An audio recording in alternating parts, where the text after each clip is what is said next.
All right, good morning, Checkmate crew. It is Tuesday, October 18th, 2022. It is 9:30 a.m. Opening bell, New York Stock Exchange. Yours truly, Mickey Blindside here with your market memo. So guys, hey, we're seeing a little bit of a rally here.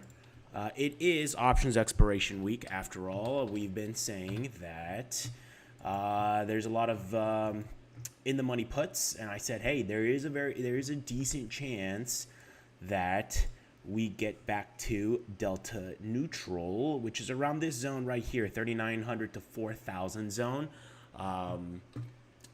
So that it looks like that's what's going on right now. Puts are getting sold off, hedges are getting cashed. We'll see what happens. Okay, we will see what happens. Last week also we also had the S&P 500 close below the 200-week moving average. And guys, if you haven't done so already, on our YouTube channel, you can go to our channel page, and on the channel page, we have the special sessions right here. It's one of the playlists that you could play. Over the weekend, I published a video. It's called Special Session of Market Memo, the SPX and SPY after crossing the 200-week SMA data in history. I recommend you guys take a look at that. I do offer some interesting statistics on what usually happens to the market after we close below the 200-week moving average. And the reason why I did that was because, of course, you know, all the Twitter army, they were saying that this is massively bearish. We're going to have a margin Monday. The only margin call that happened on Monday was all these people that bought 0 to 2 day till expiration puts.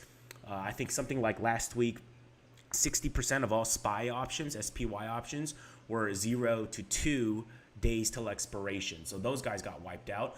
Of course, no, I'm not trying to be bullish in the short term or anything like that. But you know, again, when you act without an edge, that's where you can open yourself up to those large losses. And again, I am neutral and in the short term with a slight bearish bias because of our liquidity data, you know, our junk bonds ADL, our New York Stock Exchange high-low line and all that. But I will still buy puts if our liquidity data remains weak at 41.25. And I think that's where our real edge is once we get above the delta neutral zone on the S&P 500. For those of you who are day traders, a short at 3,900, a small short at a day trade 3,900 may not be a bad idea. Again, if you are inclined to day trade in this environment, I am not. I will not be buying puts at 3,900. I'm still going to wait for 41.25. But as a day trade, you may want to, if you guys are into that, you could short at the first touch of about 3,900 or so. That's when we start getting into delta neutral territory in options positioning for the S&P 500. Okay, so again, day trade 3,900. You could attempt to short there. Again, for me, I'm not into those types of short-term trades in this environment. I'm still going to be waiting for 41.25. And we will see what happens if we get there. Okay. Does it mean it has to get to 41.25? No, it does not. Okay, I might miss out on the trade, but I'm okay with that. I'm okay with missing out on that trade as long as my reward to risk is stacked in my favor. So again, 41.25 for me. Nothing has changed for my plans. I'm still short those 366 puts on SPY. Like I said, I would be at this line. If we're over VIX 32, I would short some puts for assignment. It looks like I'm going to, looks like I'm going to be cashing out of that. It doesn't look like as if I'm going to get a sign. Who knows? We could happen next couple of weeks. Maybe we see an undercut. It's very possible. But my levels still haven't changed. We were just whiskers away from me just buying shares outright about, 3 or 4, a couple percentage points away. I still want 340 to 345 to buy shares outright at this zone right here. All right. And these lines are valuation lines. Remember, I've talked about this before. These are valuation lines based on certain multiples in the market, based on interest rates. If interest rates go up, multiples are going to contract. And so that is my plan on the S&P 500. Speaking of earnings, we've been seeing some surprise earnings to the upside. Bank of America had very good earnings, as well as Wells Fargo, JP Morgan, not just the banks, but also the airlines too. Delta Airlines, they all had pretty good earnings. All right, well, better than expected, better than feared. That's the word I'm looking for. Better than feared. That is what the media is saying. Okay. There was no real proof that, their last quarter costs had gone up, but I think a lot of people overestimated how much earnings would shrink. It doesn't look like earnings is shrinking at all, okay? So here's what happens. If earnings estimates get guided higher this quarter, those valuation lines could change, in our SPY, SPX chart, okay? It is trending up because right now earnings forward guidances are being pushed up ever so slightly, okay? Could it go faster? I mean, it could. I don't expect it to, and I won't know until the end of earnings seasons. We just started earnings seasons, guys, so it's going to be, it's going to be a few weeks until we know exactly what the forward guidances are from all these earnings, okay? But it is something to look at. I will be changing these valuation lines if the earnings landscape changes, but I don't see any proof of that so far.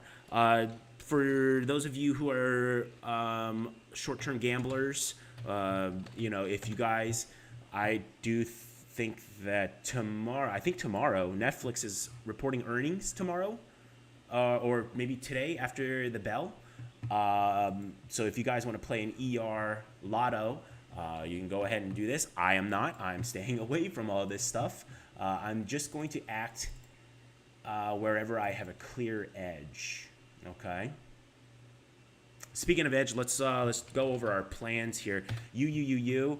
I mean, wow, this thing really just doesn't want to come down, does it? I still have those collar trade, and it is testing my covered call at 7. We'll see what happens. The protective puts are all but gone. We'll see. I think UUUU has a earnings in the first week of November, if I recall correctly. I might be wrong about that, but I do think they have an earnings call coming up. Hopefully it backs off away from there after earnings. That's what I'm really hoping for, because I really don't want to get my UUUU assigned away from me. Although if it does get assigned, I do lock in a 16% profit overall. But still, I'm in it. I want to be in this for the longer term, but we'll see. I'll see what the market gives me. Okay, so that's UUUU. HUT is it broke over 2. Now it's coming back down. We'll see what happens. I think if the market rally continues, we could see this keep going up. If we get to around the 2.5, 3 zone, I will be looking to sell some covered calls as long as our liquidity data remains weak. And we'll take a look at our liquidity data soon here. But I'm just going through our plan right now. Pilgrim's Pride, not the pride of my portfolio. It's the shame of my portfolio right now. I did get in at 28.50. Oh man, it is not performing as what I thought. It is what it is. I only did the initial buy. I did not buy any more. Do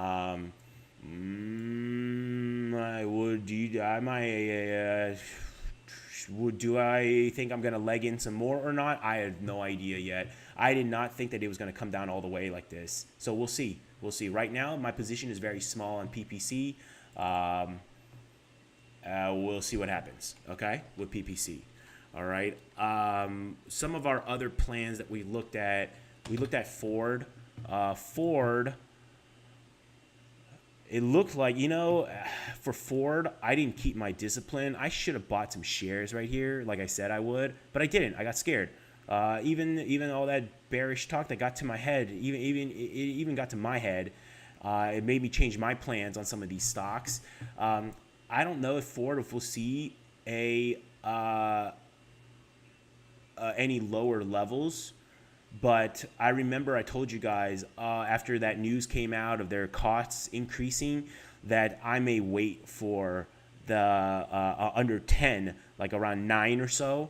I'm sticking by that for now, but we'll see. Okay. It does seem as if I missed out since I didn't act on my original levels, but it's only been 3 or 4 days. So we'll see if that continues or not.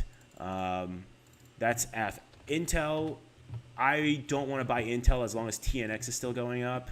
I need to see TNX dropping for me to get involved in a tech stock.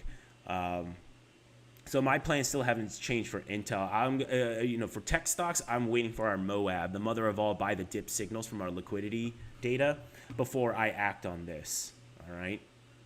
So those are the plans. The miners. I said that I would like to get into the miners. Yeah, some of these miners, I mean, it popped up that level, that 2775 level. That was a great level. And again, I got spooked out. I didn't want to get involved. But we'll see. We'll see. Okay. I do think it's a very good chance if the dollar keeps going up, we could see this go down. It's really dependent on the dollar right now. Silver, I am more inclined to buy the silver miners. The only problem with the silver miners is that the SIL ETF doesn't have the 840 day option, the January 2025. It doesn't have that. GDX does and GDXJ does. So I don't know. The safer thing to do would be to buy GDX. The junior gold miners can be a little bit temperamental. It does move a little bit more, but GDX is a little bit more liquidity as far as the options chain is concerned as well too. So, not yet though, not yet. I really want to see the dollar stabilize a little bit, and I want to see some of our liquidity data change before I start buying into some leaps. All right, because if it chops around. Okay, like if it chops just around like for a couple months, those leaps are going to go down in value. Okay, because they're so long dated that the IVs are kind of high, and so if it just chops around and just churns for a couple of months, those leaps are going to lose value. So I don't really want to. I really want to get the edge of price structure. Like again, I'm looking for lower levels to enter. It didn't quite get all the way down, all the way that I wanted it to. But if it does, I will be looking to get long in a leap strategy with some miners. All right. Speaking of liquidity data, let's go ahead and take a look at that. Let's see here.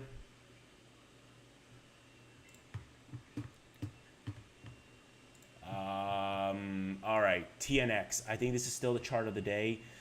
If TNX keeps going up, we are gonna be in a situation where the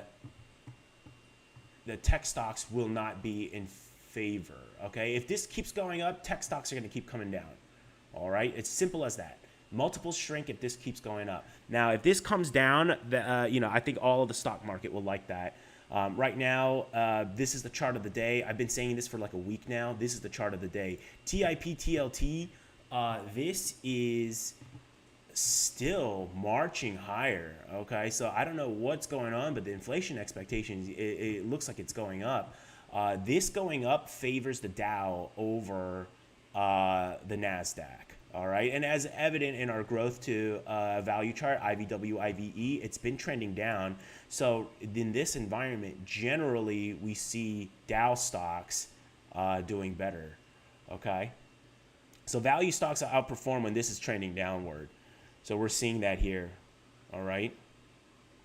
As far as our liquidity data is concerned, let me go ahead and update. So this is starting to flatten out our New York high-low line. It's starting to flatten out.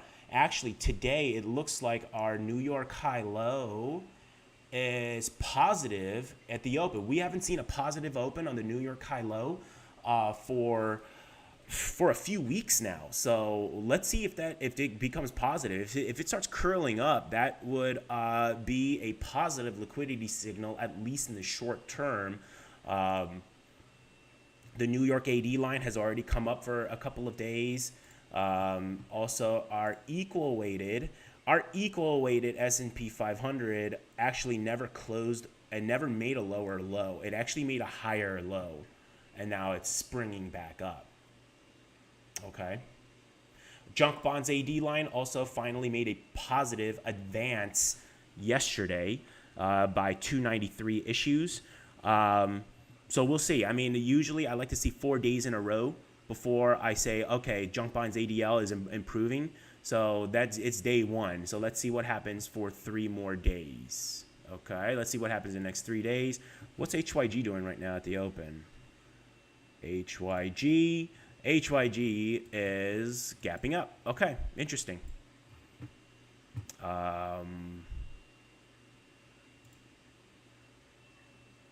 Okay, it's gapping up, so we'll see what happens. Our liquidity data is stabilizing. Okay, so all the things are stabilizing. 5-year yield is dropping. It's not, well, at least it's not going up higher anymore. 2-year yields are also dropping as short-term yields fall. All right, and again, it's that ZF chart. As it goes down, it's dash for cash, and then if it goes up, I think that if it recovers these levels and goes a little bit higher, we might see participants entering back into the stock market. As yields drop, it becomes less and less favorable to buy 2 or 5-year Treasury notes. But we'll see. And again, I think the chart of the day is still TNX, the 10-year. 10-year, this is going to show us where multiples are going to go. If this goes up, multiples contract. If this goes down, multiples will increase. All right? So that's what I'm seeing so far today. Speaking of plans, remember our Japanese yen? Oh, it's a good thing I didn't buy this. It's a good thing I didn't go long on the Japanese yen. That would have been a disaster. But this is starting to look like some type of meme coin, doesn't it? Like it's just dropping so quickly. But no, this is the 3rd most used currency in the world. This is Japanese yen. This is not some like meme coin, all right? But the chart kind of looks like it, doesn't it? But yeah, this was definitely a JOMO moment right here, a joy of missing out. I'm so glad I missed out on this. We'll see where it goes. At some point, though, I do think it goes up, but we will see. All right. Actually, we talked about a few weeks ago that the possibility of a pivot exists. You know what? I'm starting to see that more and more in the media too. On Bloomberg, I noticed that right now there is some, quote unquote, momentum is building for creating Treasury bond buyback program to help with market functioning. Okay, so it's already now the mainstream media is getting catching on to this. We brought it to you first about a month ago. It was one of our special sessions, another special session, just a few weeks back. It's the one before we did over this last weekend. So again, you can go to our YouTube channel, look at our playlist, go to our special session playlists. It's one of the videos there. But we had a thesis on why the Fed may have to pivot. And that pivot comes in many forms. Just because I say pivot doesn't mean that I believe they're going to cut interest rates. On the contrary, they may keep interest rates higher, but what they might do is some type of bond buying or yield curve control where they buy some of these longer dated bonds. All right? We'll see when that happens. I mean, I'm not going to bet good money on when that happens. I think it's just a matter of when. And I think at some point we're going to have a solvency issue in emerging markets. We've got a lot of bond payments due still at the mid to end of 2023. Also, too, if we cut spending, and if we have a split split government here in the United States, we have a midterm election coming up. If we have a split government, that usually means that government spending decreases because nothing gets done. There's gridlock in Washington, D.C. That doesn't affect the markets short term, although there may be some bond market implications, but that more affects economic growth a year or two down the road. So as we have a solvency crisis in the emerging market in the end of 2023, early 2024, maybe the effects of lower government spending also show up around that time. It could be, okay, it could be. I'm not trying to predict the future. I'm just trying to anticipate what could happen in the next, in the next couple of years. But we'll see. We'll see what happens. But as far as, short term is concerned, my plans still haven't changed for the next quarter or two. I'm still looking at edges of our price structure to hedge on my overall shares and to accumulate long-term shares if we get an undercut of certain levels. All right. Crypto. I noticed that the open interest is actually increasing. Also, too, the gamma positioning went up. We're in gamma positive territory. So gamma positive territory, we could definitely see price just kind of just hang around in these gamma positive areas. We could just see it churn around in this zone right here. That's very possible, especially when gamma is this high. But a lot of that gamma positivity comes from the end of month options expiration. And I noticed that there were some trades that were going on for October and November. There's some shorter term trades happening in ETH. And I told you I wouldn't be looking at ETH unless we saw some changes in OI. Actually, we're starting to see OI actually come back up. Remember, it was at 5.4 billion. Now we're at 5.8. So over the course of the week, we had about $500 million enter the ETH options market and stay. And so let's see what happens. Okay, so it is back on an uptrend again. If we start getting into the the $6.5–7 billion zone, I think then the options market may reassert itself onto the physical market again. All right. So as you can see here, we see November's, October's, a lot more action. Oh, we're also seeing some puts here too. I didn't notice any large block trades in puts. Most of them were in calls, but let's actually take a look and see.